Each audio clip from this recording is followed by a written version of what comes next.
Van a tener la parte práctica y eso se va a complementar con los exámenes que ustedes van teniendo de manera parcial todas las semanas, más los recuperatorios que son integradores. Tienen uno ahora y uno al finalizar para poder recuperar aquellos que quedaron colgados, ¿sí? Porque recuerden que es condición para regularizar, tener 4 aprobados de los 6. Bien, dicho esto, que era una cuestión que creo que tenían como duda, vamos a ir ahora a compartir. Si no se ve bien, me avisan. Yo avanzo y doy por sentado que se ve bien. ¿Está? Bien. Entonces, como les decía, hoy lo que nos compete es hablar del sistema nervioso. ¿Sí?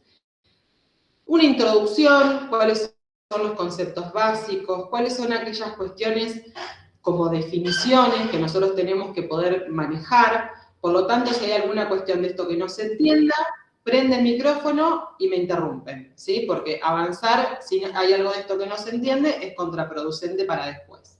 Esperen que admito. Ahí va. Bien, entonces, lo primero que vamos a hacer, esperen que me quedó alguien sin admitir. Ahí está.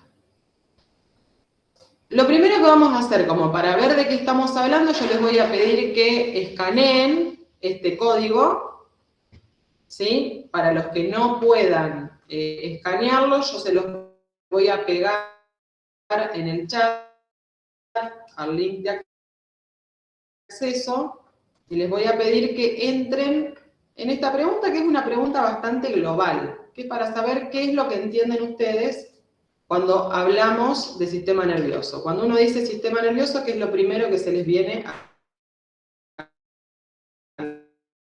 la cabeza? A ver si lo puedo pegar ahí. Ahí va.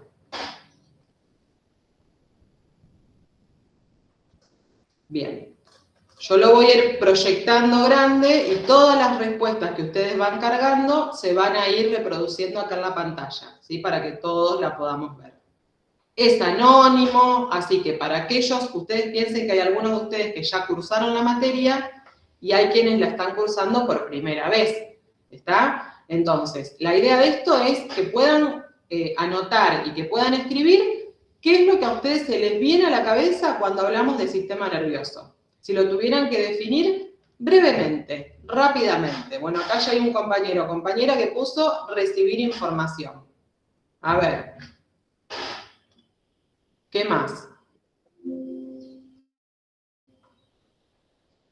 El sistema que maneja todos los demás.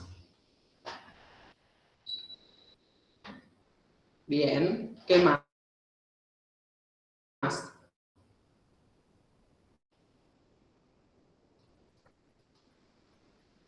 Aquello que permite la funcionalidad del cuerpo, una red compleja de nervios que junto con el cerebro transmite señales, una red neuronal con funciones específicas para que el cuerpo funcione, una red compleja, coordinación y comunicación de todas las funciones del cuerpo, procesa la información y la lleva a todas las partes del cuerpo, control y comunicación, coordina, comunica y controla, procesa y transmite.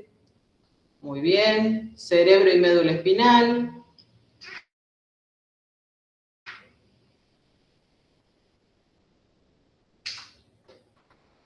Bien. Capta señales. Procesa la información y la lleva para todas las partes del cuerpo para ejecutar la acción. Control, sensibilidad, motor. Acá sensibilidad, acuérdense que va con S, sensibilidad. Órdenes para todo el cuerpo. Órganos que reciben y transmiten información. Red que recibe, procesa y transmite información para coordinar y controlar todas las funciones. Centro de control del organismo, transmite señales entre el cerebro y el resto del cuerpo. Sistema vital que controla funciones voluntarias e involuntarias. Respuesta del cuerpo ante estímulos sensitivos y motrices. Sistema encargado del control del cuerpo. Una red de control para todo el cuerpo que procesa información sensorial y controla las funciones voluntarias e involuntarias. Bien, acá aparecen ya otros conceptos. Axones, médula espinal, procesa información y la distribuye al resto del cuerpo. Muy bien. Bueno, de todo lo que fueron escribiendo, ¿sí? ¿Cuáles son las palabras que se repiten? Fíjense en lo mismo que ustedes fueron escribiendo. Hay algunas palabras que se repiten bastante. ¿Cuáles son? ¿Qué palabras vieron repetirse varias veces? Eso, prendan el micrófono y díganmelo. Es el sistema que decide y ordena la información que llega al cuerpo. ¿Cuáles son las palabras que se repiten? Que vieron escritas más veces. ¿Qué les parece? El control. Muy bien. Acá Martina dice el control. Sí, es una de las palabras que más aparece, ¿sí? El control. ¿Qué más? Transmitir y ¿Qué otras palabras? información. ¿Cuál? Perdón. ¿Cómo, Itatí? Transmitir o llevar información. Bien, transmitir información, ¿sí? El transmitir, el ser un sistema transmisor, eso también aparece bastante. ¿Qué más?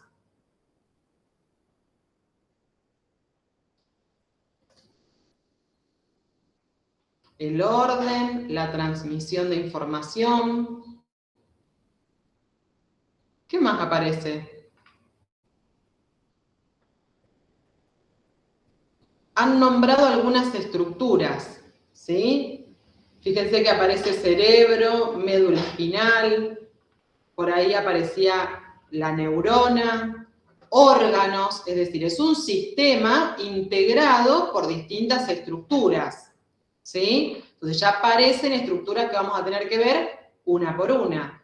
Otra palabra que aparece también tiene que ver con red. Mencionan mucho la palabra red, ¿sí? Como un tejido que está unido, que encuentra puntos de unión. Una red que compone a este sistema nervioso. Bueno, bien, ¿sí? Aparecen las señales, aparece que recibe información, que la procesa y que la transmite, que ordena, que coordina. Bien, o sea, aparecieron un montón de funciones, todas ellas tienen que ver en algún punto con el sistema nervioso. O sea que estamos bien, estamos orientados, cosa que es importante. Bueno, la bibliografía, ustedes ya saben, la bibliografía que utilizamos para estudiar el sistema nervioso. Por un lado tenemos a García Porrero, que es el libro de la bibliografía obligatoria, y después tienen bibliografía de consulta. Por ejemplo, el libro de Neuroanatomía Clínica de Snell es un libro muy interesante para el que quiera profundizar, sobre todo la neuroanatomía aplicada. Es un libro que yo les sugiero que lo puedan revisar, ¿sí? Esto para cuando les queda tiempo y si les gusta profundizar un poquito más. Empezamos el viaje, ¿sí? Nos vamos a adentrar al sistema nervioso. Y lo primero que tengo que pensar es cómo se forma. Vieron que recién aparecía una palabra que yo les decía que algunos de ustedes escribieron, como esto de la red, ¿sí? Aparece el concepto de red. Bueno, lo cierto es que, como ustedes saben, la medicina y el estudio del cuerpo humano ha avanzado notablemente, es decir, lo que sabemos hoy no es lo mismo que sabíamos hace muchos años. ¿Y por qué digo esto? Porque la verdad es que durante mucho tiempo se pensó que el sistema nervioso era un tejido un poco indivisible, es decir, una red de células, pero que no se sabía muy bien cómo estaba formado, cómo era esa estructura, cuáles eran esas células, eran todas iguales, había células de un tipo, de otro. Bueno, hoy, gracias al avance y a las técnicas que tenemos para poder estudiar a los distintos tejidos, se sabe que el sistema nervioso está formado funcional y estructuralmente por la neurona como célula clave. La neurona es la célula estructural y funcional del sistema nervioso. ¿Y por qué les parece que hago esta distinción? Que es estructural y funcional. ¿Qué les parece a ustedes? A ver, ¿qué diferencia hay entre una cosa y otra? O si ya conocen la estructura de la neurona en sí, ¿por qué hago esta aclaración de que es la unidad estructural y funcional del sistema nervioso, la neurona? Porque la estructura es lo que da la forma en sí y lo funcional es lo que brinda la función. Perfecto, ¿sí? Parece algo muy básico, que se deduce del sentido común, pero es importante que ustedes lo tengan claro. La neurona le da estructura, ¿sí? Porque ya vamos a ver que esos órganos que mencionamos están formados por neuronas, con lo cual la neurona da estructura al sistema nervioso. Pero vieron que muchos de ustedes escribieron transmite impulsos, ¿sí? Lleva información, trae información. Bueno, la neurona procesa información. La neurona no solamente le da estructura al sistema nervioso, sino que además se ocupa de eso, ¿sí? De la transmisión de un impulso nervioso, del procesamiento de un impulso nervioso. Entonces tiene esa doble que sale del hígado, ¿sí? Que tiene que ver con el aparato digestivo, ¿sí? Es otra cosa. La neurona está en el sistema nervioso. Hay algo que nosotros en general tenemos muy claro con respecto a la neurona, que, ¿qué es? ¿Qué pasa si una neurona se destruye?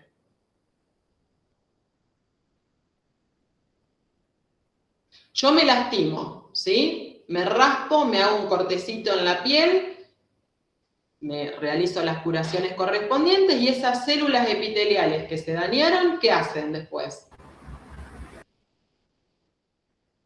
Se regenera. ¿Qué pasa? O si se desgarran un músculo, ¿sí? Si alguno se desgarró un músculo, ¿qué pasó después ahí? Con esas células musculares que se dañaron. Se vuelven a ¿Les queda el reparar. hueco? Se vuelve. Se Se regenera. repara. Claro, hay un proceso de reparación, ¿sí? Donde esas estructuras vuelven a generarse, o una fractura, por ejemplo, ¿sí? ¿Qué pasa con la neurona cuando se daña? ¿Por qué es importante tenerlo en cuenta esto? Porque el día de mañana ustedes van a trabajar con pacientes que muchos de ellos son secuelares de lesiones del sistema nervioso. ¿Qué tiene de complejo eso? Que cuando hay un daño en algún sector del sistema nervioso, en alguna parte del sistema nervioso, está la particularidad de que esa neurona que se muere no se regenera. Con lo cual, ya dijimos que la neurona, aparte de estructura, da función. Si se pierde la neurona, no solo se pierde parte de la estructura, sino que se pierde una función. Una función que algunos de ustedes también dijeron ahí, que es clave. ¿Qué es clave para qué? Para el funcionamiento interno de mi cuerpo, para la relación de mi estructura con mi entorno, ¿sí? Con lo cual, a la neurona hay que protegerla.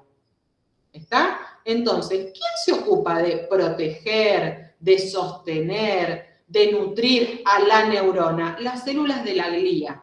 Son un grupo de células que en su conjunto tienen la función de sostener, de proteger y de cuidar a las neuronas. Por lo tanto, no son menores. Es decir, las tengo que conocer, tengo que saber que la neurona no está sola, sino que está protegida, acompañada y sostenida por las células de la glía o de la neuroglia, ¿sí? Puede ser que la encuentren con cualquiera de esos nombres. ¿Está? Estas células de la neuroglia o células gliares sí pueden reproducirse, a diferencia de la neurona. Esta sí, la neurona no. ¿Cómo es la neurona en su estructura? Bueno, la neurona cuando uno la mira, nos vamos a quedar con esta imagen, con la primera que vemos acá, vemos que es una neurona estrellada, porque tiene forma como de estrella, una parte central de la que se desprenden prolongaciones, ¿sí? Voy a ver que tiene un cuerpo, esta neurona, en cuyo centro me voy a encontrar con lo que llamamos núcleo de la neurona, ¿sí? De ese cuerpo neuronal se desprenden prolongaciones que parecen como arbolitos, ¿las ven? Son como arbolitos que se proyectan, que salen de ese cuerpo neuronal, y veo que tiene prolongaciones más cortas, que vamos a denominar dendritas, y una prolongación larga que puede variar en su longitud, y que vamos a denominar axón. Ese axón puede medir desde unos milímetros hasta varios centímetros, ¿sí? Los axones difieren en su longitud porque depende de la longitud que tenga que transmitir un impulso nervioso, una neurona, a otra neurona, ¿sí? De la distancia que haya entre una neurona y la neurona o el órgano al que le tiene que transmitir la información, ese axón puede variar en su longitud.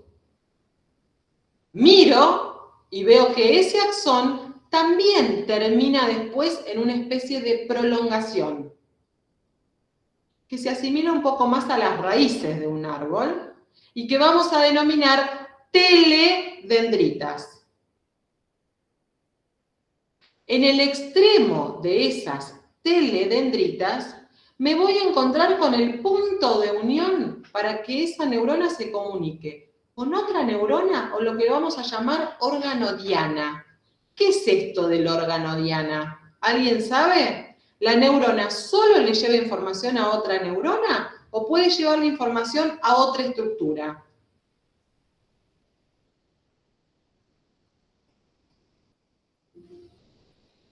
¿Qué les parece?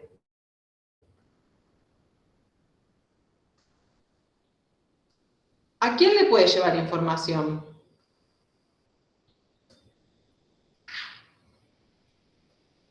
La neurona. El cerebro. El cerebro está formado por neuronas, o sea que una neurona se comunicaría con otra neurona. Perdón que yo estoy viendo acá el chat que no lo veo mientras comparto, así que les voy a pedir que si alguien puede me vaya leyendo lo que escriben, porque no lo veo.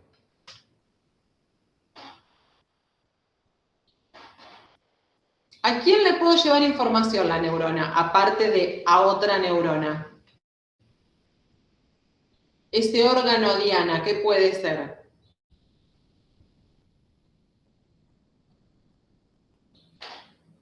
Al músculo, profe. ¿Ustedes hablan? ¿Cómo? Perdón. Al músculo. Muy bien, ¿sí? A un músculo, a una glándula, ¿sí? Esos serían otros órganos diana. Una neurona le lleva información a otra neurona, a una célula muscular, a una glándula, ¿sí? ¿Cómo hace? A través de esa terminal del axón, de esas teledendritas, que se van a comunicar con otra neurona, con una célula muscular o con una glándula. A esa unión que se produce entre esa neurona y ese órgano diana, que puede ser otra neurona, o el músculo, o la glándula, lo vamos a llamar sinapsis. Sinapsis, ¿sí? Entonces, otra imagen que tenemos acá de la neurona, donde vemos el cuerpo. Fíjense cómo se desprenden las dendritas como prolongaciones de ese cuerpo. En el centro del cuerpo me encuentro con el núcleo, una prolongación más larga que vamos a denominar axón, las teledendritas, la terminal del axón, y a través de esas teledendritas se produciría entonces la sinapsis, ¿sí? Que es esa transmisión efectiva de la información de una dendrita al órgano diana. ¿Hasta acá se entendió? ¿Vamos bien? Sí, sí, profe. Bien. Entonces, yo veo la estructura de la neurona y ya sé que tiene esas partes. ¿Todas las neuronas son iguales? No.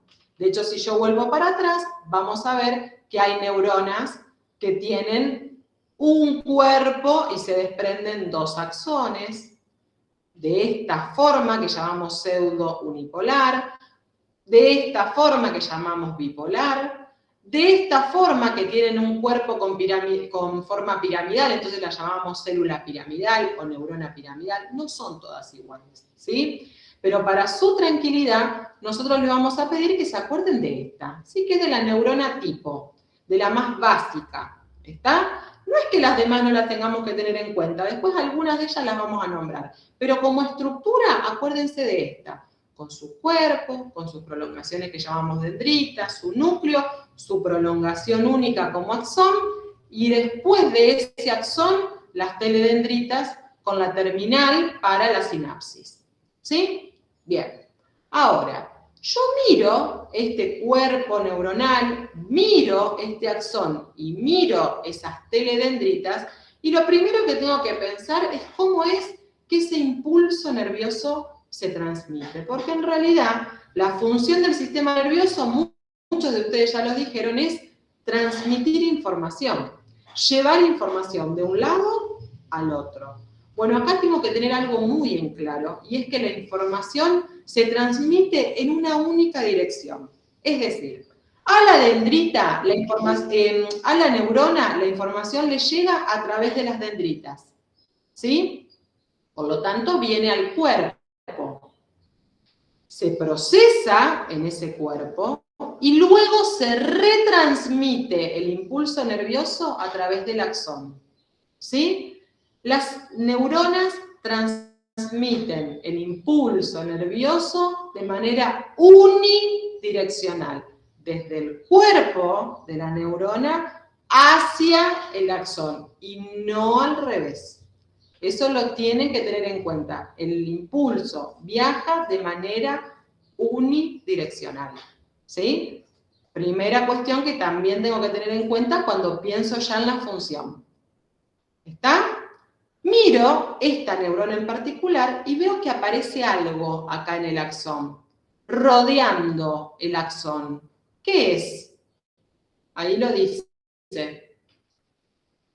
¿Qué es eso que rodea el axón, que envuelve el axón? La mielina. Mielina. La mielina. ¿Alguien sabe qué es la mielina?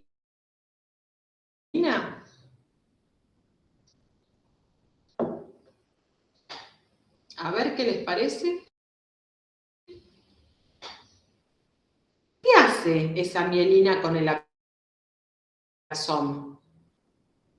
¿Qué le da la mielina a ese axón?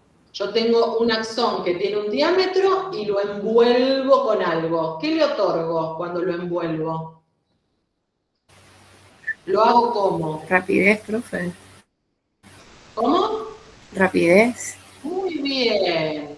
Lo que hace la mielina al envolver el axón es aumentar el diámetro y hacer que el impulso nervioso vaya de manera saltatoria. ¿Qué quiere decir esto? Que en lugar de tener que recorrer todo el axón, salta, fíjense, de un lado al otro, de uno de estos nodos que tienen escritos ahí a otro. Por lo tanto, lo que permite la mielina es aumentar la velocidad de conducción de ese axón, ¿sí? Los axones que están mielinizados conducen la información mucho más rápida. ¿Por qué les hago esta aclaración? Porque hay axones que no están mielinizados. Hay axones mielinizados y hay axones que no están mielinizados. Cuando ustedes se golpean con algo, ¿sí? No sé, van caminando, ¡pum!, se golpean el codo contra algo. ¿Qué es lo primero que tienden a hacer? Instintivamente, les diría. ¿Qué hacen? ¿Qué hacen cuando les duele algo? Grita uno. Sí, eso es cierto, como primera cuestión. Pero después, ¿qué tendés a hacer? ¿Te duele algo? ¿Qué es lo que vas a tender a hacer con ese sector que te duele? Tocarse. Tocarte. Muy bien, ¿sí? Lo primero que uno tiende a hacer cuando hay una parte del cuerpo que le duele es frotarla, tocarla, acariciarla, ¿sí? Es instintivo. ¿Y qué pasa cuando hacen eso? ¿Qué tiende a pasar con el dolor?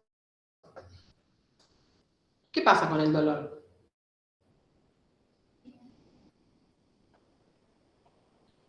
Se mantiene igual, aumenta, disminuye. Disminuye o desaparece. Muy bien. ¿Y no se les ocurrió pensar por qué pasa eso? ¿Por qué cuando viene un paciente al que le duele algo, si nosotros hacemos una intervención manual si movemos ese tejido, si tocamos ese tejido, el dolor se va o disminuye. Bueno, responde en gran medida a esto. ¿Por qué? Porque la neurona que transmite el dolor tiene un axón que no está mielinizado. Mientras que las neuronas que transmiten la información táctil o vibratoria o la presión del tejido sí están mielinizados. ¿Cómo dijimos que transmite un axón mielinizado en relación a un axón que no está mielinizado? ¿Qué información viaja más rápido? Los mielinizados. Claro. Entonces, si yo me toco, esa información empieza a viajar y hay algo que se llama la teoría de la compuerta. Yo tengo una puerta y vienen 10 personas caminando, no pasan las 10 por la puerta. Pasan algunas nada más. ¿Quién va a pasar? Y la que llegue más rápido. Entonces llega más rápido a mi cerebro la información táctil que la dolorosa. ¿Sí? Entonces, este es un ejemplo muy simple para que podamos entender por qué la mielina hace que la información viaje más rápido, pero sobre todo, por qué es importante que ustedes sepan esto a la hora de pensar qué hacer cuando tengo un paciente con dolor. Muy básicamente explicado, ¿sí? Pero no es magia que pasa eso, ¿sí? Pasa por esta razón, porque la información táctil, de presión y de vibración viaja más rápido que la información dolorosa, por suerte. ¿Está? Entonces bloquea al impulso doloroso.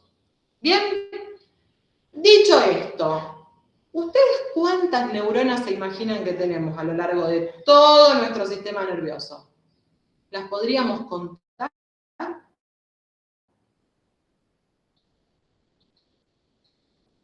No. ¿Creen que hay un estimativo?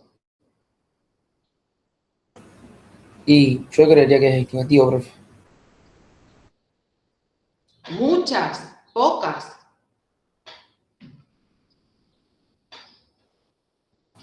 ¿Cuántas creen que hay?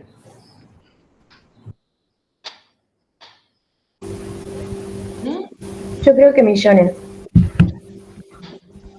Miles de millones, ¿sí?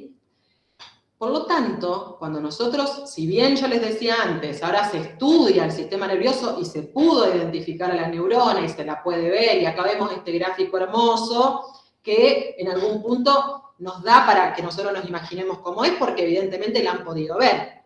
Pero cuando vemos un corte de un órgano del sistema nervioso, cuando cortamos al sistema nervioso y lo miramos, no alcanzamos a ver una neurona. Lo que vamos a ver es una sustancia, ¿sí? Lo que cortamos, cuando cortamos el sistema nervioso, es sustancia, que por suerte podemos identificar de acuerdo al color en sustancia gris y en sustancia blanca, ¿sí? Ahora, esa sustancia gris y esa sustancia blanca, que cuando hablamos de sustancia gris, vieron que en general uno suele usar, tiene poca materia gris. Vieron que es como, tiene poca materia gris, como que decimos que tiene poco cerebro o piensa poco. Es decir, que hay algo ahí de la sustancia gris que está medio presente en el vocabulario cotidiano. ¿Sí? Cortamos el sistema nervioso y encontramos sustancia gris y sustancia blanca. Pero ustedes ahora ya saben que el sistema nervioso está formado por la neurona. Con lo cual, lo que tengo que pensar es qué parte de la neurona me forma la sustancia gris y qué parte de la neurona me forma la sustancia blanca. Y acá a mí me gusta usar una analogía que es como si yo me voy y miro desde muy lejos un bosque, ¿sí? Si yo me voy y miro de lejos un bosque, lo que voy a ver es verde arriba, marrón abajo, ¿no?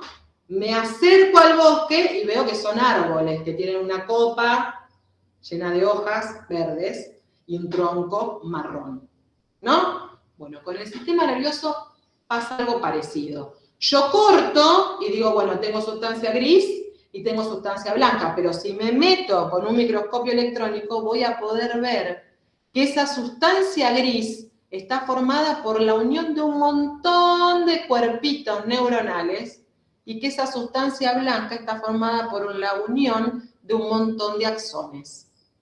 Entonces, la sustancia gris se forma por la unión de cuerpos neuronales. La sustancia blanca se forma por la unión de axones. Millones de cuerpos me forman la sustancia gris, millones de axones me forman la sustancia blanca. Pero fíjense lo que dice acá. ¿Por qué sustancia blanca? Si el axón es la misma estructura que la neurona, ¿tendría que tener el mismo color? No, porque son los axones que están cubiertos de mielina. Esa mielina le da ese color más blanquecino, ¿sí? Por eso dice axón mielinizado, ¿sí? La sustancia blanca se forma por la unión de un montón de axones que están mielinizados. ¿Sí? ¿Estamos hasta acá? ¿Esto se va entendiendo? Sí, profe. Bien. Sí, sí. Ahora, esa sustancia gris, si yo hago un corte de cerebro, voy a ver que tengo sustancia gris y sustancia blanca. La sustancia gris ya dijimos que son los cuerpos, la sustancia blanca ya dijimos que son los axones. Solo voy a encontrar al cuerpo neuronal o al axón formándome sustancia gris y sustancia blanca. No, vamos a ver que forman otras estructuras y que también tengo que poder identificar dentro del sistema nervioso. Por ejemplo, vamos a ver que va a haber núcleos dentro del sistema nervioso central que vamos a denominar núcleo grácil, núcleo cuneiforme, el tálamo. Para quienes ya estuvieron en anatomía 2, estas palabras les van a resonar. Esos núcleos son estructuras formadas por cuerpos neuronales, pero tienen el nombre de núcleo, no le decimos sustancia gris. Es sustancia gris, pero que forma otra estructura que llamamos núcleo.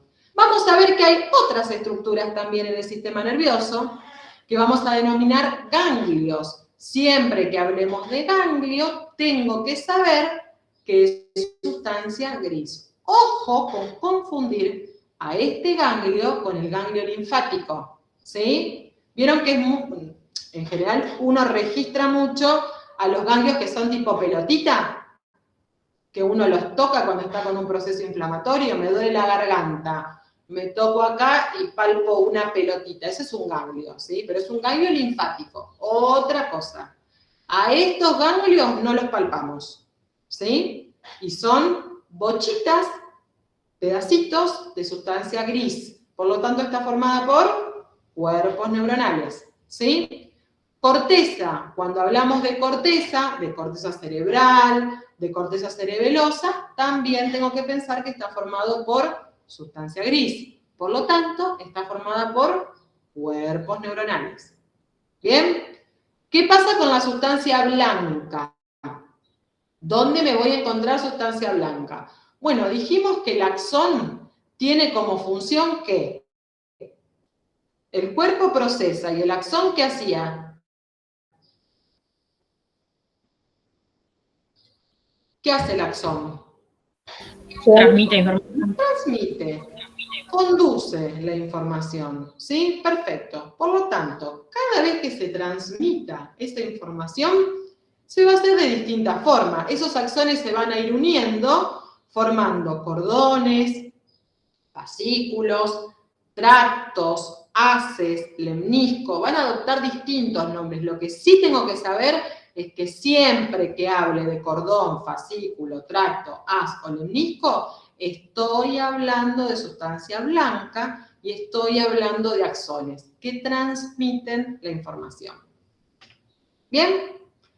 Ahora, pensando un poco ya en la función del sistema nervioso, vieron que algo de esto surgió al principio cuando pensamos de qué hablamos cuando hablamos del sistema nervioso. Y muchos de ustedes pusieron, es lo que me permite, o es lo que ordena el funcionamiento de mi cuerpo, es lo que me permite comunicarme con mi entorno, ¿sí? Vieron que surgió algo de eso. Bueno, sí, el sistema nervioso claramente nos permite autorregularnos, es decir, permitir que funcionen todos nuestros órganos internos y nuestros sistemas, pero a su vez vincularnos con el entorno.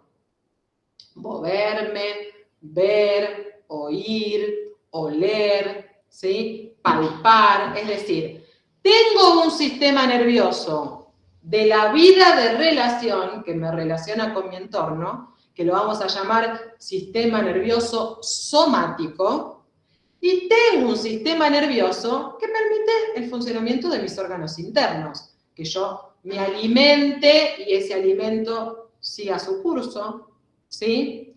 Que si me duele la panza, yo sienta ese dolor y pueda ir al médico, que mi corazón lata más rápido o lata más lento, de acuerdo a mi necesidad, que yo respire, ¿sí?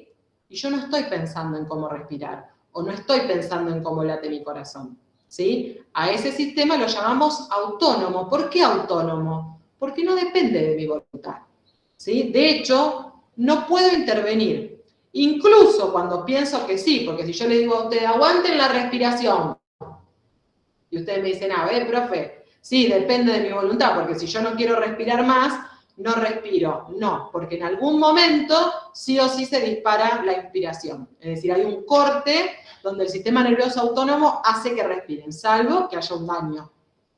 Y ahí estamos en un problema serio.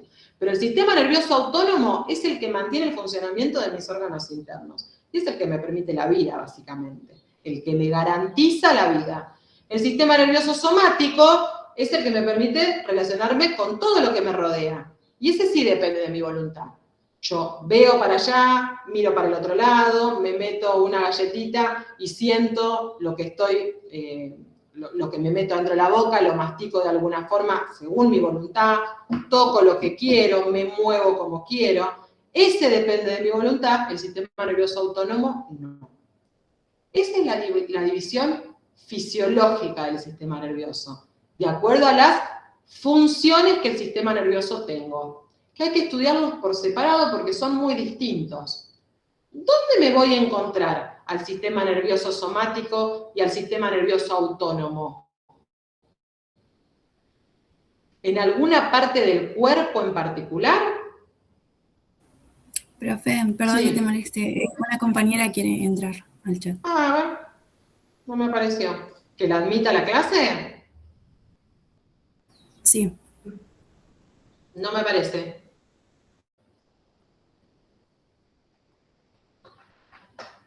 No, decirle que vuelva a intentar.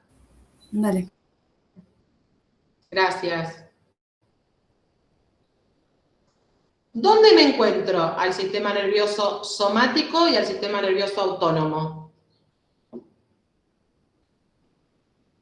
Me lo voy a encontrar adentro del cráneo, me lo voy a encontrar en los nervios periféricos, me lo voy a encontrar en la médula espinal.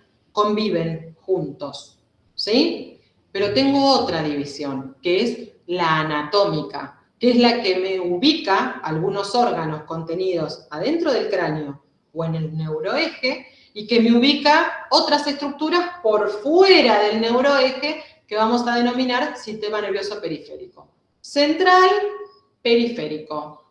¿Quiénes forman al sistema nervioso central? Esto es anatómico. ¿Los tengo ubicados dentro del cráneo? ¿Los tengo ubicados en el neuroeje o los tengo por fuera? Es anatómico. De acuerdo a donde estén, lo clasifico. ¿Quiénes forman el sistema nervioso central? Cerebro, cerebelo y tronco encefálico. Cerebro, cerebelo, tronco encefálico y médula espinal. muy bien, y médula espinal, ¿sí? Dentro de lo que llamamos el neuroeje, adentro del cráneo y dentro del raquis, dentro de la columna vertebral, en el conducto vertebral. Cerebro por arriba, este es un corte sagital, es decir, que estoy mirando de costado, de perfil. Cerebro arriba, tronco encefálico, cerebelo, todo contenido dentro del cráneo, y la porción más caudal del sistema nervioso central, que es la médula espinal. Sistema nervioso central. De ese sistema nervioso central se desprenden los nervios. Esos nervios forman al sistema nervioso periférico. ¿Por qué les hice esta aclaración antes en relación a la división fisiológica? Porque yo voy a encontrar a nivel del neuroeje tanto parte del sistema nervioso autónomo como del sistema nervioso somático, conviven. No es que el sistema nervioso periférico pertenece al somático y el central al autónomo o viceversa, no. ¿Sí? La división anatómica es una cosa, la división funcional es otra. ¿Sí? Tanto el sistema nervioso central como el periférico me sirven, alojan estructuras del sistema nervioso somático y del sistema nervioso autónomo. Ya veremos dónde me encuentro cada una. ¿Bien? Sí, esperen que no leo. Ah, bien. La asistencia. Perfecto. Entonces, del sistema nervioso central se van a desprender los nervios. ¿Qué son los nervios? Los nervios constituyen lo que llamamos el sistema nervioso periférico. El nervio, como tal, es un conjunto de axones. ¿Sí? Es un ramillete de axones cuya función, ¿cuál es? ¿Qué dijimos que hacían los axones? ¿Qué hacían? Transmiten información. Conducir la información. Conducen, transmiten un impulso nervioso. ¿Sí? ¿Qué tipos de nervios voy a tener? Voy a tener nervios que transmiten información mixta, sensitiva, motora, vegetativa. Tengo nervios que son somáticos, tengo nervios que son autónomos, tengo nervios que emergen de la columna vertebral y los vamos a llamar nervios raquídeos. Tengo nervios que emergen adentro del cráneo y los vamos a llamar pares o nervios craneanos. Es decir, tengo un montón de nervios. ¿Por qué? Porque son justamente los que llevan y traen información del sistema nervioso central a la periferia o viceversa. ¿Sí? Esto esquemáticamente me representa lo que es un nervio. En general hacemos la analogía con el cable. ¿Vieron que cuando agarramos un cable y lo pelamos, nos encontramos con que adentro hay un montón de cablecitos chiquititos, filamentos de cobre mucho más finitos? Están envueltos por una membrana. Bueno, eso es un nervio, ¿sí? Es un ramillete de un montón de axones, envueltos en una misma membrana que vamos a llamar perineuro. El perineuro vendría a ser el plastiquito que me envuelve al cable. Bien, ahí vemos entonces en una imagen gráfica todos los nervios que emergen de la columna vertebral, es decir, de la médula espinal, y que los vamos a llamar nervios raquídeos, y todos los nervios que emergen adentro del cráneo, que los vamos a llamar nervios o pares craneales, o craneanos. ¿Sí? Bien.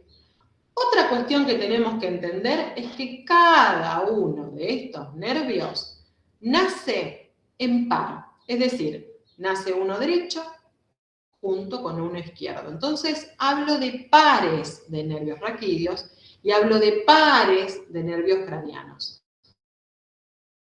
Por cada nervio que emerge hacia el lado derecho, emerge otro hacia el lado izquierdo. Tengo 31 que emergen de la médula espinal, que los llamamos raquídeos porque salen, atraviesan el raquis, la columna vertebral, para poder salir, y 12 pares craneanos que nacen en el interior del cráneo, que ya vamos a ver que en su mayoría lo hacen del tronco encefálico, ¿sí? 12 pares de nervios craneanos, 31 pares de nervios raquídeos, ¿sí? Yo les pregunto a ustedes, estos 12 pares que emergen de adentro del cráneo, ¿a dónde les parece a ustedes que llevarán información y de dónde recibirán información? ¿De qué parte del cuerpo? De la cabeza en general. Muy bien, de la cabeza. Cuando hablamos de cabeza, es todo, incluyendo el macizo facial, y el cuello, ¿sí? Cabeza y cuello. Y los pares craneales, los nervios raquídeos. Todo el cuerpo. Del cuello para abajo, ¿sí? Tronco, miembros superiores, miembros inferiores. Se distribuyen allí. Bien. Esta imagen que vemos acá, bien gráfica, me muestra cómo es que se forma un nervio raquídeo, que como ya les dije antes, así como tengo un nervio raquídeo que emerge del lado derecho, lo mismo sucede en espejo del lado izquierdo, ¿sí? Con lo cual, esto que estamos viendo acá, lo tengo que replicar del otro lado, ¿sí? ¿Qué vemos en esta imagen? Esta imagen lo que me muestra es un corte transversal de la médula espinal. Este es un pedacito de médula espinal. Esto es anterior, esto es posterior, derecho, izquierdo. ¿Sí? ¿Me ven el puntero, no? Que yo les marco. ¿Se ve? Sí, profe. Anterior, posterior, derecho, izquierdo. Perfecto. Bueno, veo entonces que de un pedacito de la médula espinal, que perdón, pero ya que estamos lo vamos a decir, es un corte de la médula, ¿sí? La corté. Como si agarro un tronco y lo corto. Y miro, a ver con qué me encuentro. Fíjense que me encuentro con dos colores, ¿ven? Que contrastan entre sí. Tengo un color, otro color. ¿La médula espinal formaba parte de qué? ¿Del sistema nervioso central o periférico? ¿Qué dijimos? Central. Central. Central, muy bien. La médula espinal está contenida dentro del raquis, dentro del neuroeje, ya lo vamos a ver ahora, y el sistema nervioso central. Perfecto. Dijimos que la unión de muchas neuronas me formaban ¿qué tipo de sustancias? Como el bosque, que teníamos verde y marrón. En el sistema nervioso, ¿qué tenemos? Sustancia gris y blanca. Sustancia gris y sustancia blanca. Perfecto. En este corte que tenemos de la médula podemos ver cómo se concentra en el centro un bloque de sustancia gris rodeado por un bloque de sustancia blanca. ¿Sí? ¿Ven el contraste de los colores? Entonces les pregunto, si yo agarro un microscopio electrónico y me pongo a ver en detalle, ¿qué me voy a encontrar acá en este bloque de sustancia gris? ¿Qué parte de la neurona? El cuerpo. Muy bien, un montón de cuerpos. Y acá, rodeando esos cuerpos, ¿qué me encuentro? Los axones. Excelente, un montón de axones. ¿Sí? Bien, perfecto. Parte de esos axones que llegan o que salen de la médula espinal me van a constituir nervios raquídeos, que dijimos que tenemos 31 pares que emergen a lo largo de la médula espinal. ¿Cómo se forman estos nervios raquídeos? Que ya cuando hablo de nervio, ¿de qué parte de la neurona estoy hablando? ¿Cuerpo o axón?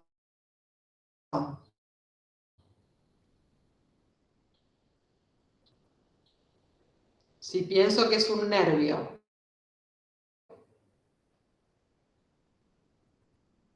De axones. Axones, ¿sí? Los nervios son paquetitos de axones, ¿ok? Entonces, veo la médula espinal cortadita y veo que de un lado me forman un nervio raquídeo. ¿Cómo se forma este nervio raquídeo? Bueno, vamos a ver que emerge de la médula espinal un piecito, ¿sí? Que vamos a llamar raíz anterior. Que fíjense que está pintada de color rojo y no es casual, y es porque la información que viaja por estos axones es información motora. Entonces, tengo una raíz anterior con información motora, una raíz posterior con información sensitiva, fíjense que está pintada de azul. Se unen los axones que tienen información motora con los axones que tienen información sensitiva. Juntos forman lo que llamamos nervio raquídeo. Este nervio raquídeo sale de la columna por un espacio que ustedes se tienen que acordar porque esto lo vieron en anatomía 1. ¿Por dónde emergen los nervios raquídeos de la columna vertebral? ¿Cómo se llama ese agujero? Agujero de confusión. Raquídeo. Agujero de conjunción. El canal raquídeo o conducto raquídeo es por el que va la médula. ¿Sí? Se forma por la unión del agujero vertebral, que acuérdense que es la sucesión de los agujeros vertebrales. El nervio raquídeo emerge por el agujero de conjunción que se formaba entre una vértebra y la vértebra que estaba debajo. ¿Sí? ¿Se acuerdan del agujero de conjunción? Por ahí emerge el nervio raquídeo. ¿Qué pasa cuando ese nervio raquídeo sale por el agujero de conjunción? Se vuelve a dividir en una rama anterior y una rama posterior. Fíjense los colores, ¿sí? Vuelvo al principio. Raíz anterior, color roja, información motora. Raíz posterior, color azul, información sensitiva. Nervio raquídeo, ¿cómo es? ¿Qué información tiene el nervio? Mixta. Mixta, ¿sí? Información motora e información sensitiva. Pasa el agujero de conjunción y se vuelve a dividir en una rama anterior y una rama posterior. ¿Qué información tienen cada una de estas ramas?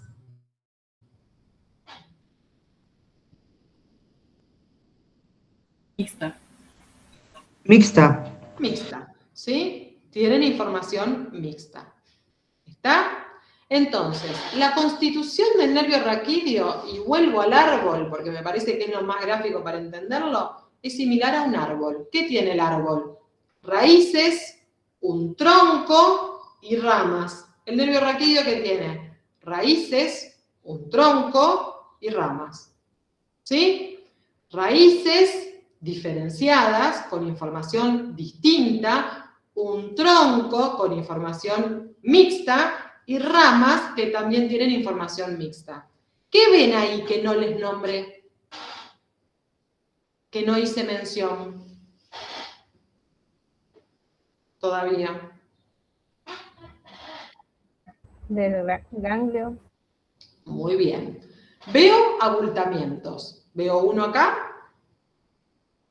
en la raíz posterior, y veo uno acá. ¿Ven que tengo dos globitos? Uno acá y uno acá. La compañera ya le dio el nombre que corresponde, que es ganglio. ¿Sí? Si es ganglio, ¿qué tengo ahí? ¿Un conjunto de qué? ¿Es sustancia gris o es sustancia blanca el ganglio? ¿Sustancia blanca? No. Sustancia gris. Es sustancia gris. Miren, vuelvo acá. ¿Se acuerdan que dijimos que la sustancia gris podía adoptar distintas formas? De núcleo, de ganglio o estar en la corteza, ¿sí?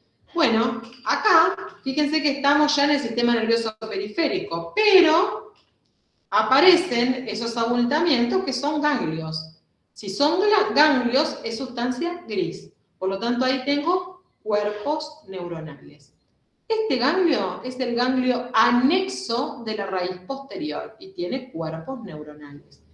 Este ganglio que tengo acá es un ganglio que pertenece al sistema nervioso autónomo, a la cadena simpática que acompaña al raquis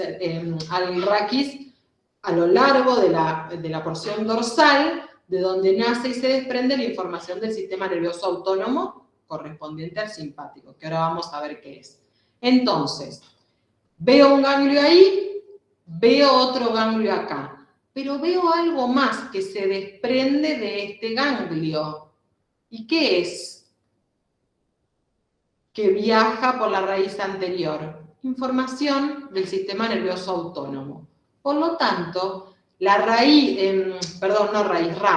La rama anterior de los nervios raquídeos no solamente lleva información motora y sensitiva, sino que también lleva la información del sistema nervioso autónomo, que la llamamos también vegetativa, ¿se acuerdan? Sistema nervioso autónomo o información vegetativa. Viaja por la rama anterior de los nervios raquídeos. La rama posterior no, solo lleva información motora e información sensitiva. ¿Sí? ¿Qué hacen las ramas anteriores de los nervios raquídeos? Bueno, depende del lugar donde se encuentren. A nivel cervical y a nivel lumbosacro, estas ramas anteriores forman plexos. El plexo cervical, el plexo braquial, el plexo lumbar y el plexo sacro. ¿Sí?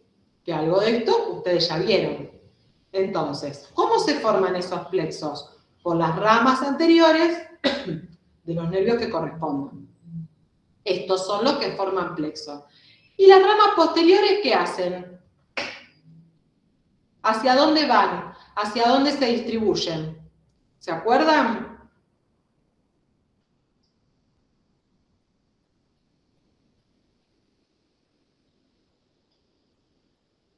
Estas son anteriores. ¿Al cerebro, profe, o nada que ver? Posteriores, van para atrás. Las ramas posteriores se ocupan de inervar la piel y los músculos de la región posterior del dorso. ¿Se acuerdan esos músculos de los canales vertebrales?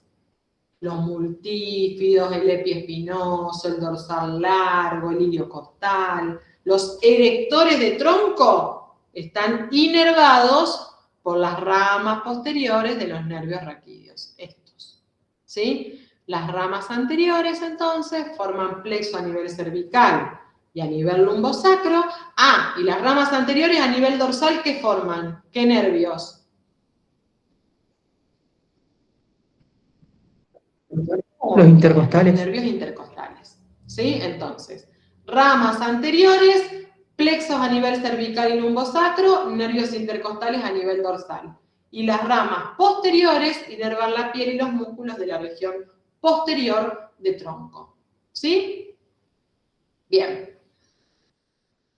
Fíjense que esta es una imagen cadavérica real para poder entender lo que vimos acá como gráfico, ¿sí? La médula espinal y de ella cómo se desprenden las dos raíces hasta formar el nervio raquídeo propiamente dicho. Fíjense el tamaño de la médula y la forma de la médula, ¿no? Que ahora vamos a empezar a describirla. Esta es una imagen del García Porrero, que nos muestra lo mismo que vimos recién en otro gráfico. Fíjense que es un cortecito de la médula espinal, con su sustancia gris central, su sustancia blanca periférica, la raíz anterior con información motora, la raíz posterior con información sensitiva y el ganglio anexo de la raíz posterior. Las dos raíces se juntan y forman el tronco que emerge del raquis por el agujero de conjunción. Ese circulito rojo que está marcado ahí vendría a ser el agujero de conjunción.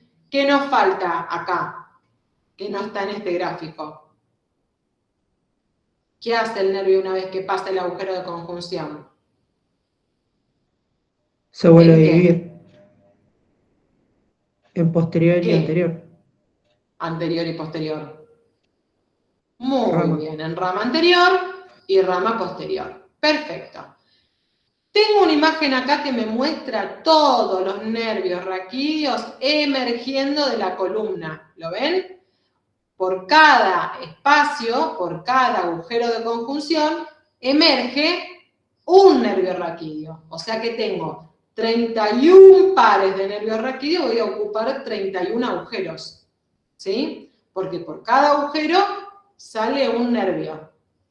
Cada par de nervios nace en un pedacito de médula espinal que vamos a denominar metámera. ¿Qué es una metámera? Conceptualmente, es un segmento de la médula espinal que me da un par de nervios raquídeos. Entonces les pregunto a ustedes, ¿cuántas metámeras tengo?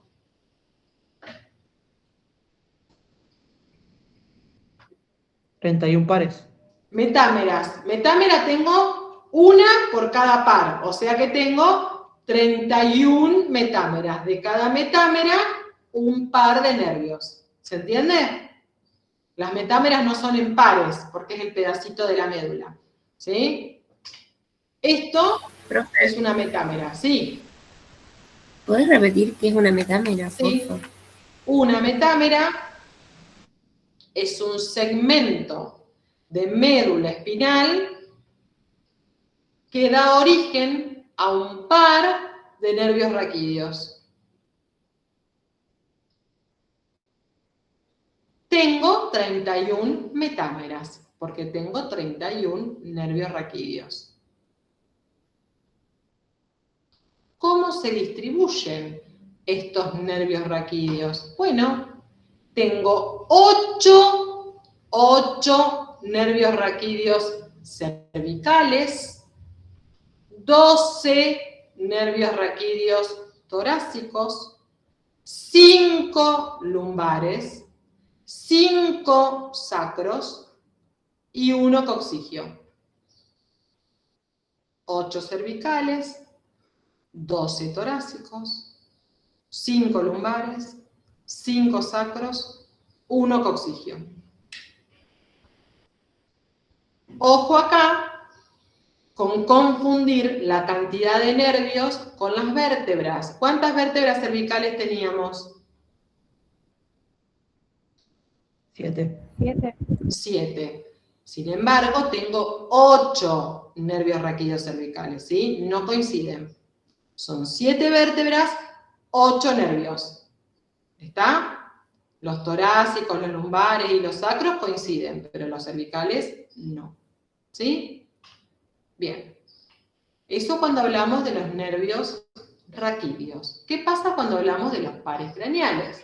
Bueno, pares craneales, vuelvo a la imagen anterior, dijimos que emergen de las estructuras que están adentro del cráneo. ¿Qué tengo adentro del cráneo?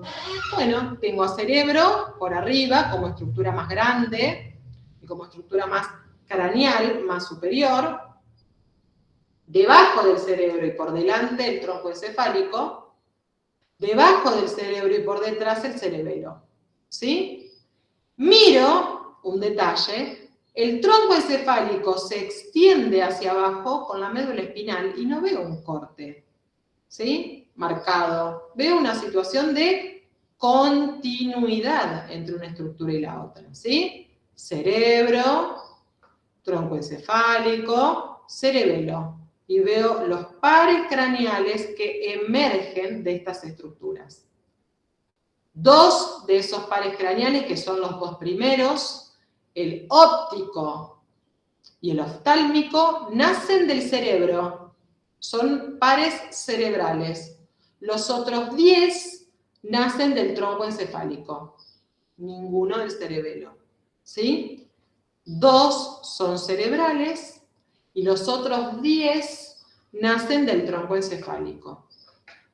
Ahora bien, cada uno de estos pares craneales tienen una particularidad, porque puedo identificar en ellos un origen real que se da adentro de la estructura, cerebro o tronco encefálico, según corresponda, y un origen aparente, que es el lugar en el que el nervio se hace visible, sale del cerebro o sale del tronco encefálico.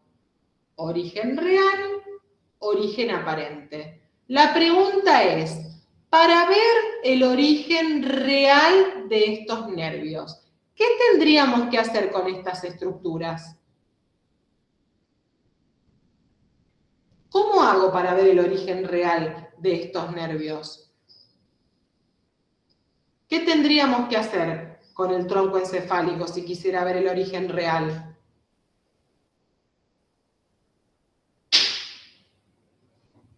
¿Puedo ver? Cortarlo. Desglosarlo. Cortarlo, claro. Para poder ver el origen real de estos nervios tengo que efectuar cortes en la sustancia para ver dónde nacen, para encontrar esos núcleos que le van a dar origen a estos nervios. Para ver el origen aparente, ¿tengo que cortar las estructuras?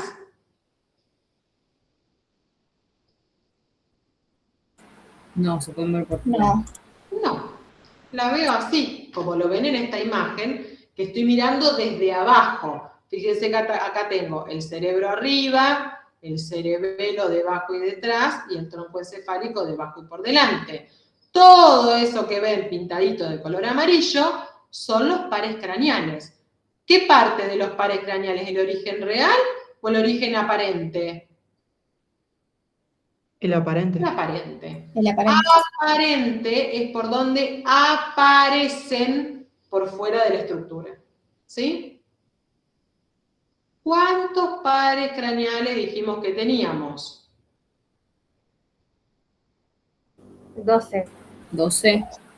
Sí, tenemos 12. Estos pares craneales tienen una diferencia, varias, en relación a los nervios raquídeos. Pero la más marcada, ¿se acuerdan que dijimos que los nervios raquídeos tenían información mixta? Vuelvo para atrás, en su constitución, el nervio raquídeo tiene información mixta, ¿se acuerdan? Información motora, información sensitiva y vegetativa, que se sumaba. Acá lo vemos en color amarillo. Los nervios raquídeos tienen información mixta. Motora, sensitiva y vegetativa, según corresponda, ¿no? Bueno, los pares craneales no necesariamente. Puedo tener un par que solamente sea sensitivo. Puedo tener un par que solamente sea motor. Puedo tener un par que sea mixto. Puedo tener un par que sea motor y vegetativo. ¿De qué depende eso? ¿Quién determina eso? ¿El origen real o el origen aparente del nervio? ¿A dónde les parece a ustedes que se define el tipo de información que lleva ese par craneal? O el origen real. Muy bien. Se define en el origen real, en estos núcleos que están contenidos adentro del tronco encefálico, o en el caso del nervio olfatorio y el nervio óptico, que son muy diferentes, en el cerebro. ¿Sí? Pero adentro de la sustancia donde me encuentro con estos núcleos.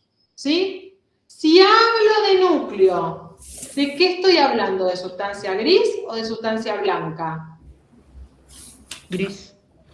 Gris. Miro el origen aparente, ¿sí? Donde ya se constituyó el nervio. ¿Es sustancia gris o es sustancia blanca?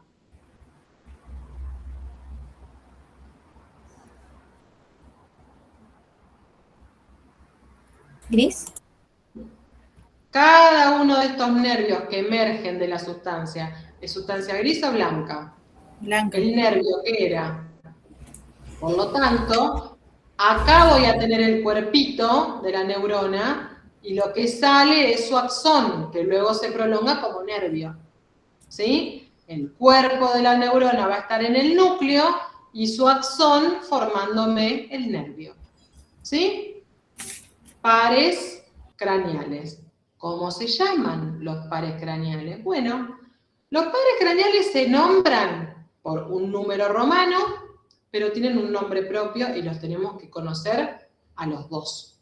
Tanto al número como al nombre. ¿Sí? Los nervios raquídeos no tienen nombre, van en orden. Llevan el nombre de la metámera de la que nacen. C1, C2, C3, C4, C5. ¿Qué significaba la letra C?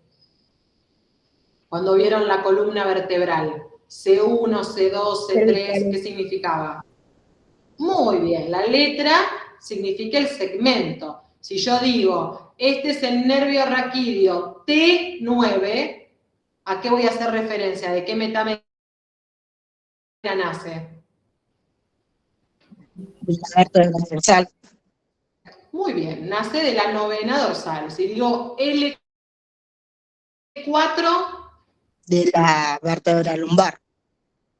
muy bien, de la cuarta vértebra lumbar. Y así con los 31 pares de nervios raquídeos. Con los pares craneales no pasa eso, ¿sí? Si bien tienen número, los tengo que nombrar de acuerdo a su nombre propio. El primer par craneal es el olfatorio, ¿sí? Por suerte van bastante ordenaditos. El segundo par craneal es el óptico. Estos dos son los que son cerebrales, no nacen del tronco encefálico. El tercer par es el óculo motor. El cuarto par es el troclear o patético. Lo pueden encontrar con cualquiera de los dos nombres. El quinto par es el trigémino o trigeminal. El sexto par se llama nervio abducens. El séptimo es el facial. El octavo se llama vestíbulo coclear. El noveno se llama glosofaringio. El décimo se llama vago. El undécimo se llama accesorio o espinal. Y el duodécimo se llama hipogloso mayor. ¿Sí? Esos son todos los nombres de los pares craneales. Del primero al duodécimo. Ojo que por ahí me dicen doceavo. No, es duodécimo, porque doceavo indica fracción. ¿Sí? Cuando voy nombrando es undécimo, décimo, undécimo, duodécimo, no doceavo. Por ahí hay una confusión que uno suele escuchar cuando los nombran. De todas maneras, tienen que saber las dos cosas. El número y el nombre. ¿Cómo se aprende esto? Memorizándolo. Son esas cosas que se tienen que sí o sí memorizar. ¿Está? Bien. Antes de avanzar con este otro concepto, voy a volver un poquito a uno de los conceptos que hablamos, que es el del sistema nervioso somático, o de la vida de relación, y el sistema nervioso autónomo. ¿Qué hacía el sistema nervioso somático? Dijimos. Era el que te permitía relacionarte con el entorno. Perfecto. Es el que me permite relacionarme con el entorno y es el que depende de mi voluntad, ¿sí? De mi conciencia. El sistema nervioso autónomo, en cambio, ¿qué hacía? Se encarga de aquellas reacciones Garantiza la voluntarias. Se encarga de regular el funcionamiento de mis órganos internos, ¿sí? Y no depende de mi voluntad. Funciona solo. Ahora, ese sistema nervioso autónomo, a su vez, tiene dos sistemas que están trabajando ahí siempre en conjunto. No es que trabaja uno o trabaja el otro, no. Se van autorregulando entre sí. Son el sistema nervioso simpático y el parasimpático. ¿Qué implican estos dos sistemas?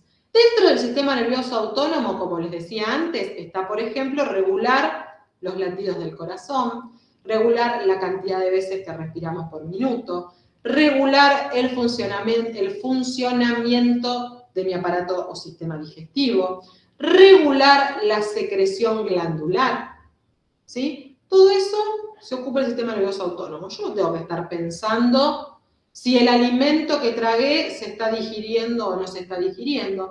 No tengo que estar pensando si mis glándulas van a segregar o no van a segregar. No tengo que estar pensando si voy a respirar o no voy a respirar. Sucede, ¿sí? ¿Por qué? Porque hay un sistema nervioso autónomo. Ahora, ¿siempre respiramos igual? ¿Nuestro corazón siempre late igual? No. Tenemos un sistema que está preparado para cuando nosotros estamos en una situación de emergencia. Sin ir al extremo, ¿cuál sería una situación que podríamos llamar de emergencia o de huida? La previa a un examen. ¿Cómo están ustedes cuando están afuera del aula esperando que los llamen para rendir? Descríbanse. ¿Cómo están? ¿Cómo respiran? ¿Cómo está el corazón? O cuando están sentados frente al docente que tienen que empezar a hablar.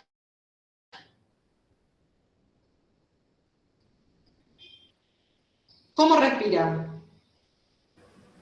Y un poco más acelerado de lo normal, Muy bien. nervioso. Respiración acelerada. El Bien. corazón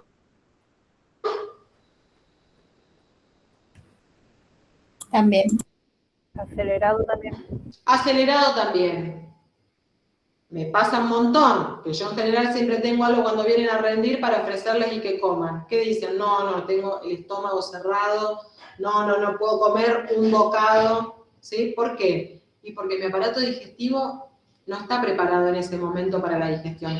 Toda la información toda la circulación está puesta en mantenerme en estado de alerta, ¿sí? Ese sistema es el sistema nervioso simpático, me prepara para la huida, cosa que si tienen que abrir la puerta y salir disparando para la calle, están listos para eso, ¿sí? Ese es el sistema nervioso simpático. Aumenta la frecuencia respiratoria, aumenta la frecuencia cardíaca, ¿sí?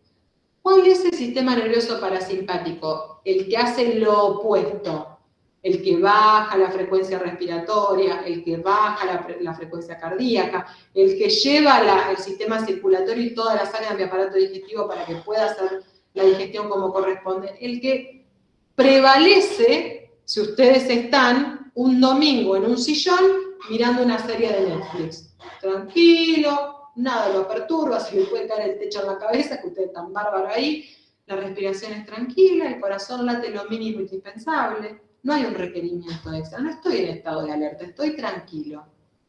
¿Desapareció el sistema nervioso simpático? No, siempre están los dos, pero prevalece el parasimpático. Se van autorregulando. ¿Vieron como el juego ese de la soga? Donde uno tira de un lado y otro tira del otro y por momento gana uno y por momento gana el otro. Bueno, así funcionan uno y otro, dependiendo de qué, de las circunstancias. Si yo estoy en un estado donde estoy previo a la huida, o en estado de estrés, o en estado de alerta, prevalece el simpático. Si estoy relajado, prevalece el parasimpático. ¿Sí?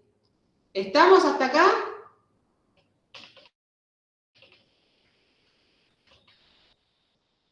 Sí, profe. Muy bien.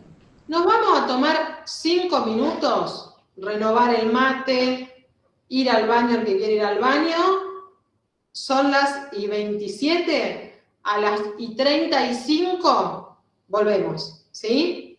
Así vamos a mejorar los mates. Si hay alguno con mate igual que yo, que lo tengo que ya está knockout, van al baño, se refrescan un poco, toman algo, y 35 volvemos. ¿Está?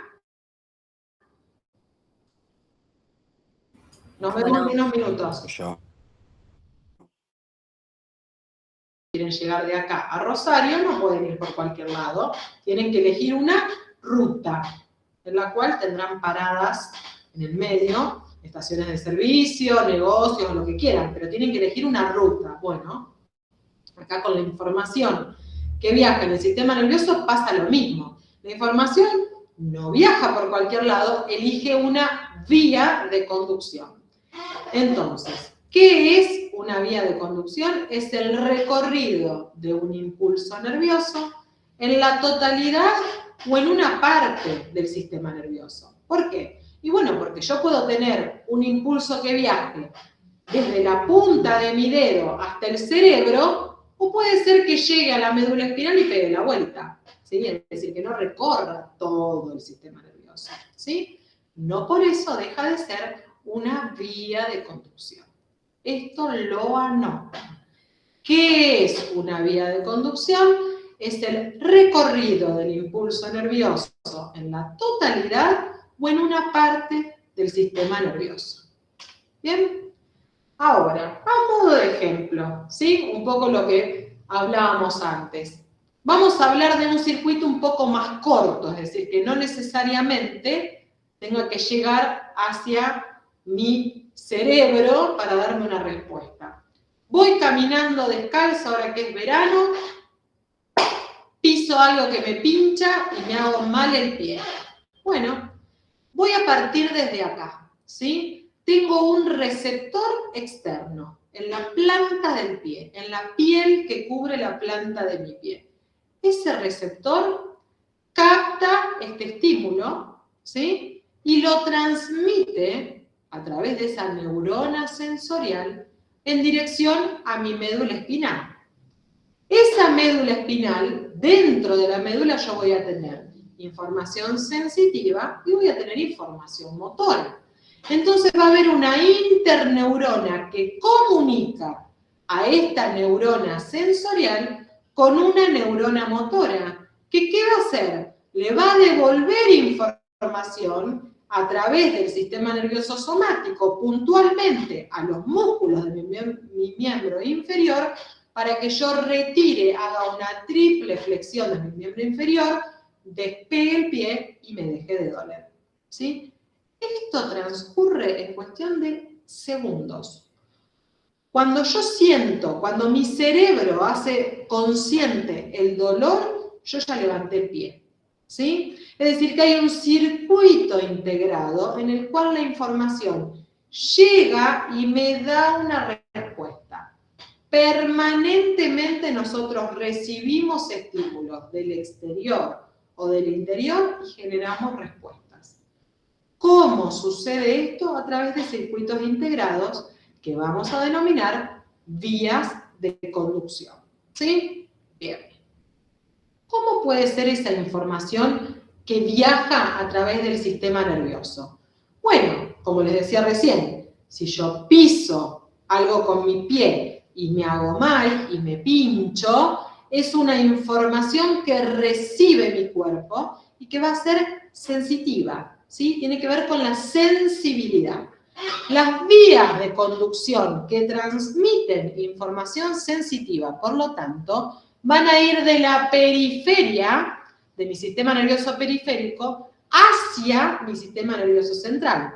Por lo tanto, vamos a decir que son ascendentes, aferentes, sensitivas o centrípetas, porque van de la periferia hacia el centro. ¿Sí? Las vías de conducción sensitivas son ascendentes, aferentes, centrípetas o sensitivas, ¿sí? Van de la periferia hacia mi sistema nervioso central. Ahora, cuando yo pienso en una acción motora, pienso en contraer mi mano para agarrar, para tomar el mate y acercarlo hacia mi boca, la información parte de mi sistema nervioso central y viaja hacia el músculo. Por lo tanto, la información que es motora es descendente, eferente, motriz o centrífuga, porque va desde el centro hacia la periferia. ¿Sí? Es decir, que las vías de conducción funcionan una en un sentido y otra en el otro. Es como una autopista, con información que sube e información que baja. ¿Sí? Bien. Cuando pensamos en las vías de la sensibilidad, vamos a ver que tenemos distintos montón de vías que están involucradas, pero nosotros solo nos vamos a detener en las vías que son de la sensibilidad general, ¿sí? No en las interoceptivas. ¿Cuáles son las interoceptivas, por ejemplo? Las que provienen del dolor visceral. De esas no nos vamos a ocupar, ¿sí? Nos vamos a ocupar de las somatoestésicas, de las vías de la sensibilidad general. Estas vías, siempre tengo que pensar que parten las vías de la sensibilidad de un receptor. El punto de partida va a ser un receptor. De ese receptor, la información va a viajar hacia una primera neurona, que es una neurona ganglionar, es decir, que se va a encontrar contenida en un ganglio, ¿sí? La primera neurona de la vía sensitiva siempre es ganglionar. De allí la información sigue viajando. Vieron que yo les decía recién, si ustedes quieren viajar, bueno, yo digo de acá a Rosario, porque estoy en Venado Tuerto, ustedes si están en Rosario, si quieren viajar de Rosario a Buenos Aires, o si están en Santa Fe, el ejemplo a Rosario les sirve igual. Si están en Marcos Juárez, lo mismo, el ejemplo a Rosario les sirve igual. Tienen que elegir una ruta, y en el medio de la ruta pueden encontrar una estación de servicio, un negocio, hacer alguna parada técnica, como le digo yo. Bueno, esas paradas técnicas vendrían a ser estas estaciones que les voy a nombrar yo ahora, ¿sí? La primera estación, la primera neurona es ganglionar. Va a estar alojado en un ganglio, ¿sí? La segunda neurona varía, ¿sí? Puede estar ubicada en la médula espinal, puede estar ubicada en el tronco encefálico, depende, pero la información va a seguir subiendo, voy a seguir por la ruta elegida. Desde allí me voy a la tercera neurona. La tercera neurona está ubicada en el tálamo, adentro del cerebro. El tálamo, que es el centro integrador más grande, es como la estación de servicio más completa, donde se bajan, se compran el café, se quedan un rato, que tiene de todo para elegir. Bueno, la estación más linda, más grande, más completa, ese es el tálamo, que es la tercera neurona. Y desde allí, finalmente, llego a Rosario, o llego a Buenos Aires, si están en Rosario, que vendría a ser la corteza cerebral, que es el destino final, ¿sí? Entonces, miren esta imagen que también es gráfica para entender cómo funciona una vía sensitiva. Punto de partida, receptor. De allí viaja la información hasta una primera neurona que es ganglionar. Sigue la información y la segunda neurona, recuerden que es variable. Puede estar en la médula, puede estar en el tronco encefálico. Sigue subiendo la información a la neurona de tercer orden, que es la estación más grande y más completa, que dijimos que era el tálamo. Y desde ahí se proyecta directamente hacia la corteza cerebral, que es mi destino final. Díganme qué ven en esta imagen que les llama la atención. Tengo receptor, el ganglio, la médula espinal, el tronco encefálico, el tálamo, la corteza cerebral y una línea que me divide derecha de izquierda. ¿Qué ven? ¿Qué les llama la atención? Como que el recorrido cambia de carril, por así decirlo. Muy bien. El recorrido, vengo por una ruta y sácate, me cambio de carril, como dice la compañera, me cruzo para el otro lado. ¿Por qué? Porque la información que va hacia mi cerebro o que desciende desde mi corteza cerebral hacia la periferia, siempre que hablemos de cerebro, de corteza cerebral, es cruzada. ¿Qué quiere decir eso? Que toda la sensibilidad que provenga de mi hemicuerpo izquierdo va a ser identificada, procesada por mi cerebro, mi hemisferio cerebral derecho y viceversa. Toda la información que yo reciba de mi hemicuerpo derecho va a ser procesada por el hemisferio cerebral izquierdo. ¿Sí? En algún momento la información se va a tener que cruzar. Siempre la información es cruzada. Si no se cruza abajo, se cruzará más arriba, pero en algún lugar se tiene que cruzar. Eso explica por qué cuando un paciente tiene un ACV que daña su hemisferio cerebral derecho, tiene una parálisis en el hemicuerpo izquierdo. Y viceversa. ¿Sí? Se daña el hemisferio izquierdo, tengo parálisis en el hemicuerpo derecho. ¿Se entendió? Siempre es cruzada la información que va o que vuelve de mi cerebro. Muy bien. Entonces, todas las vías sensitivas comienzan por un receptor. ¿Qué es ese receptor? Bueno, es una célula que está capacitada, que tiene la posibilidad de decodificar, y esto es importantísimo. Lo que hacen los receptores es importantísimo, porque decodifican un estímulo que puede ser muy diverso y lo transmiten como impulso nervioso. ¿Qué quiero decir con esto? Toco acá el escritorio, es un estímulo sensitivo táctil. Me quemo con agua caliente, miro por la ventana, escucho que me llaman. ¿Es el mismo tipo de estímulo todo lo que nombré? ¿Es el mismo tipo de estímulo o son estímulos distintos?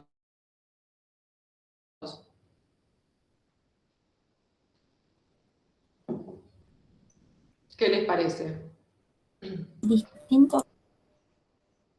Son muy distintos. No es lo mismo la luz que percibo a través de mi sistema óptico, que el audio que escucho, que lo que siento como dolor, que lo que palpo voluntariamente. Son cosas muy diferentes. Esos estímulos, lo que hacen los receptores es decodificarlos y transmitirlos como impulso nervioso. El sistema nervioso es uno. No tengo un sistema nervioso que solamente conduce información. No, tengo un sistema nervioso que tiene que transmitir un impulso, una señal nerviosa. Entonces lo que hace el receptor es decodificar ese estímulo y transformarlo en un impulso nervioso. Por lo tanto, acá sí tengo tantos receptores como estímulos tenga que captar. Existen distintos tipos de receptores. Por ejemplo, los mecanorreceptores son los que responden a energía mecánica. Tacto, presión, vibración, picor, cosquilleo, ¿sí? ¿A dónde creen ustedes, por ejemplo, que vamos a encontrar mecanorreceptores? ¿En qué parte del cuerpo?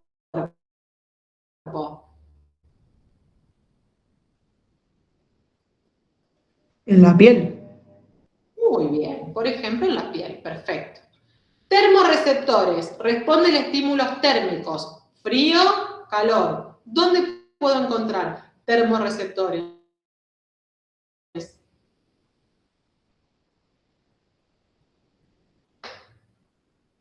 ¿Dónde les parece? ¿No sienten calor o frío ustedes? ¿Por dónde lo sienten?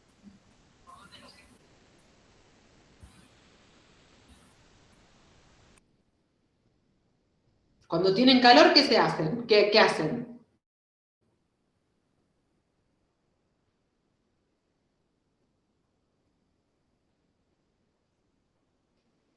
¿Qué hacen cuando tienen calor? Está bien, sí, es una respuesta del organismo, pero ¿qué tendés a hacer cuando tenés calor? ¿Te refrescas? Prendemos el aire. Muy bien, pero antes de eso, digamos, cuando uno tiene calor tiende a sacarse ropa. Cuando uno tiene frío, se abriga. ¿Qué están cubriendo o qué están descubriendo?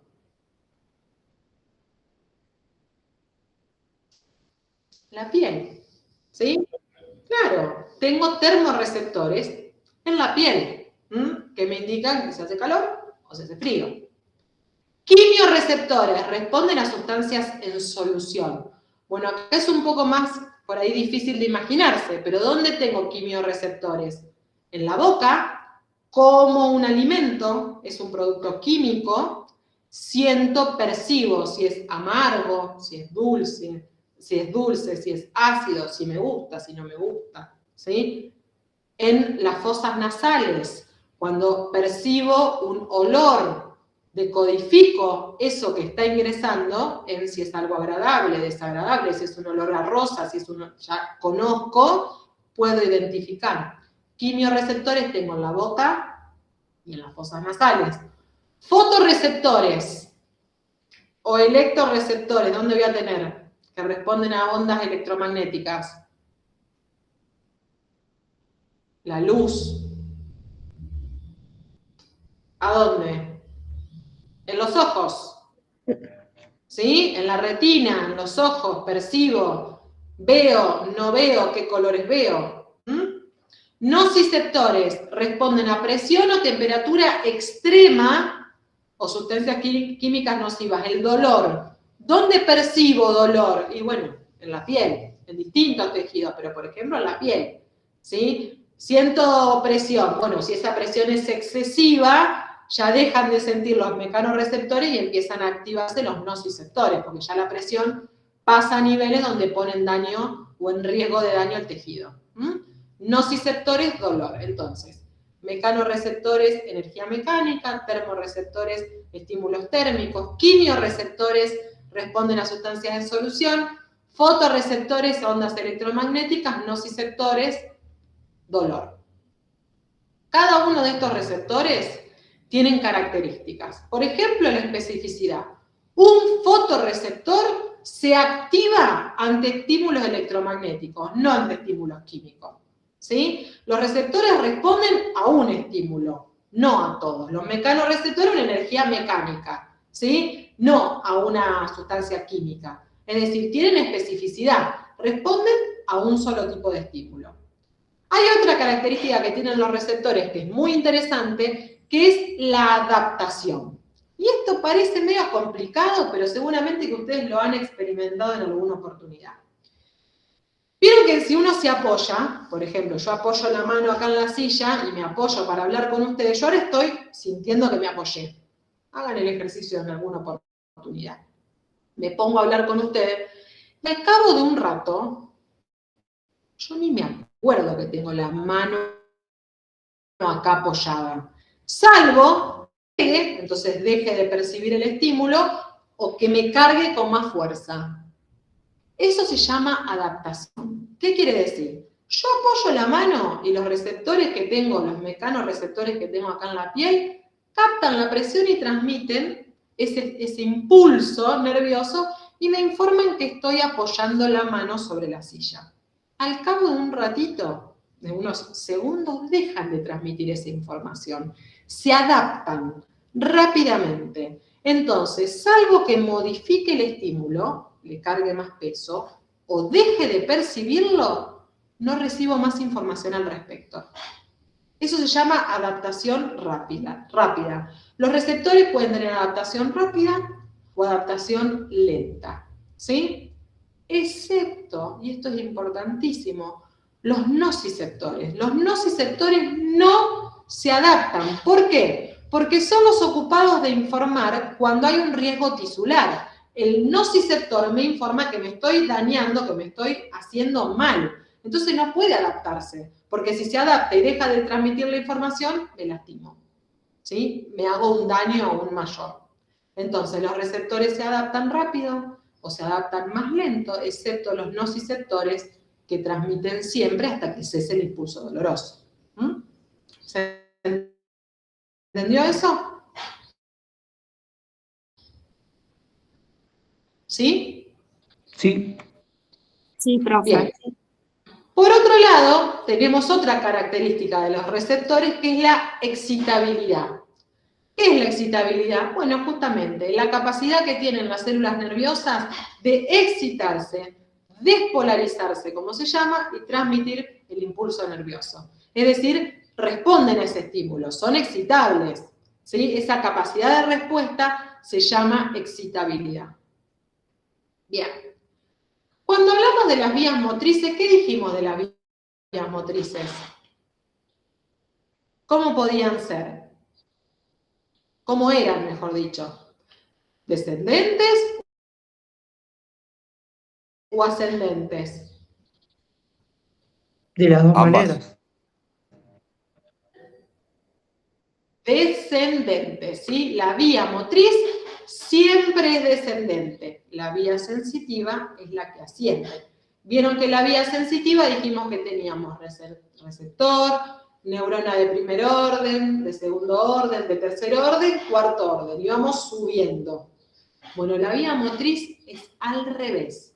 Voy a tener una neurona de primer orden en la corteza cerebral, que vamos a denominar motoneurona superior, y una neurona de segundo orden, que vamos a denominar motoneurona inferior, que va a estar ubicada en la médula espinal. Tengo solo dos neuronas, una por arriba y otra por debajo. La información dijimos que era descendente. A esta vía motriz principal la vamos a llamar vía motriz principal o piramidal. Vía motriz principal o piramidal. Es descendente, ¿sí? Eferente, centrífuga y tiene dos neuronas que se conectan. Una que está en la corteza con una que está en la médula espinal. Nada más. ¿Y receptor no tengo acá? No, no tengo ningún receptor porque no hay que captar ningún estímulo. Acá la información nace en la corteza y se transmite hacia la médula espinal para que efectivamente después llegue al músculo. Miren acá. motoneurona superior en la corteza cerebral. Atraviesa ese axón todo el sistema nervioso central hasta que llega a la médula espinal para luego ir al músculo estriado. Otra vez la misma historia, piramidal. Ahora veo que está mal escrito ahí arriba. Otra vez la misma historia. ¿Qué pasó con la información? Se cruza.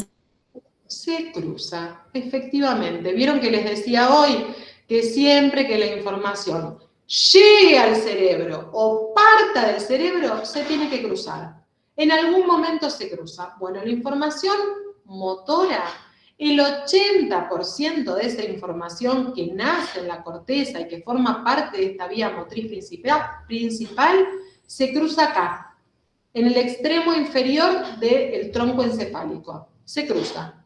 Hay un 20% que no lo hace ahí, entonces lo va a hacer después a cada nivel metameral. ¿Qué era una metamera?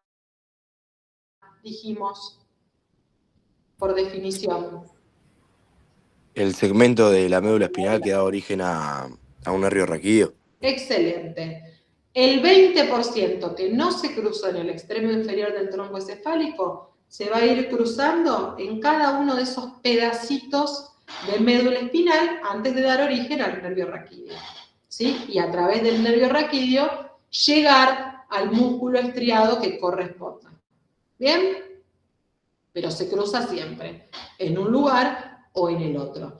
¿Vieron que acá dice vía principal, piramidal? ¿Por qué? ¿Hay alguna vía que sea secundaria? Sí, efectivamente.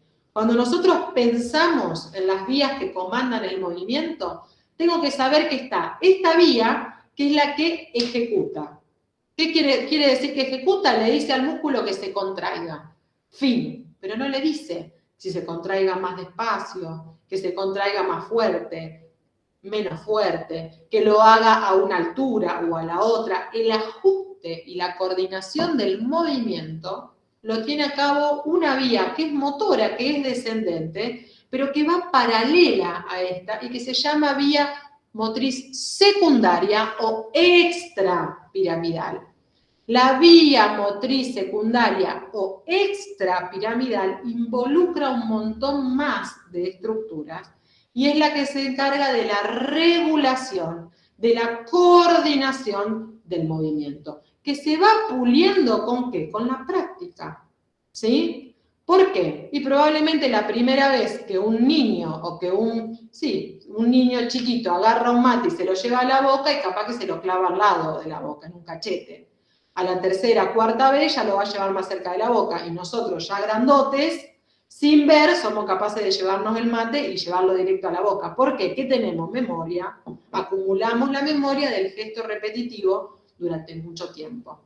Esa vía que regula la vía motriz principal se llama vía motriz secundaria o extrapiramidal y es paralela a la vía motriz principal.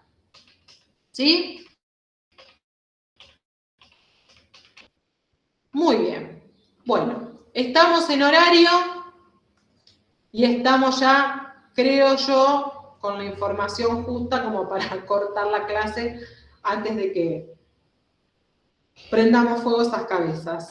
Así que voy a dejar de compartir. ¿Todos me anotaron el presente acá en el chat?